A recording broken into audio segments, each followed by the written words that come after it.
যমুনামুখৰ 10,000 পৰিয়ালক খাদ্য দিব অগপ নেতা ৰেজাউল কৰিম চৌধুৰীয়ে।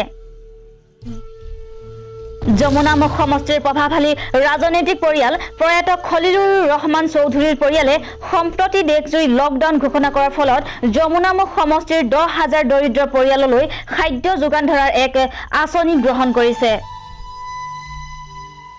প্ৰয়াত খলিলুৰ ৰহমান চৌধুৰী ফাউণ্ডেশ্যনৰ জৰিয়তে দৰিদ্ৰ পৰিয়ালক খাদ্য যোগান ধৰিব বুলি এই কথা সদৰি কৰে আলহাজ ৰেজাউল কৰিম চৌধুৰীয়ে। যমুনামুখ সমষ্টিৰ 250টা ৱাৰ্ডৰ দৰিদ্ৰ পৰিয়াল যিবোৰ দিন হাজিৰাৰ ওপৰত নিৰ্ভৰ কৰে তেনে পৰিয়ালক এই সাহায্য আঁচনিৰ অধীনত সামৰি লোৱা হ'ব। কৰোনা ভাইৰাছ যি মহামাৰীয়ে গোটেই বিশ্ব ইয়াতে উল্লেখ কৰা প্ৰয়োজন যে কোভিড-19ৰ প্ৰতিৰোধৰ বাবে চৰকাৰে দেশজুৰি লকডাউন ঘোষণা কৰাৰ ফলত বহু পৰিয়াল তীব্ৰ খাদ্য নাটনিৰ সন্মুখীন হৈছে।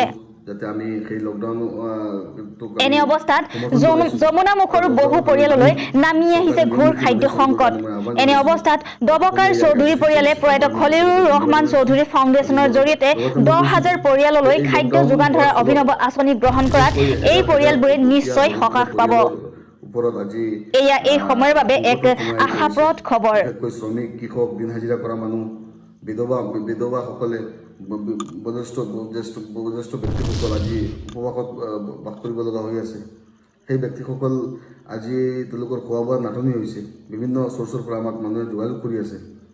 সেই অনুপাতে মই কালি এটা ভিডিঅ' আপলোড দবকাৰ পৰা হাবিবুৰ ৰহমানৰ ৰিপৰ্ট, হেল্ল' অসম। আৰু সেই তাত আপোনালোকে যথেষ্ট মানুহে মানে